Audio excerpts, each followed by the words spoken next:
Ako si Dr. Jose Rizal.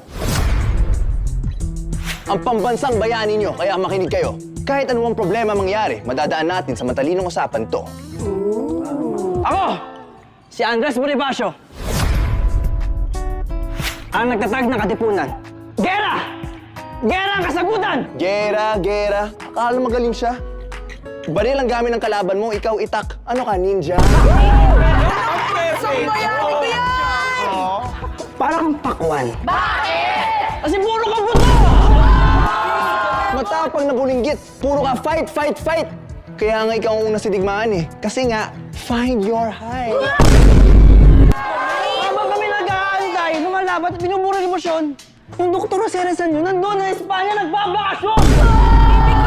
Naku, Andres, hindi mo ako ngayang sabayan. Kasi ikaw, inggit. Ako, travel goals. Ikaw, field trip sa palayan.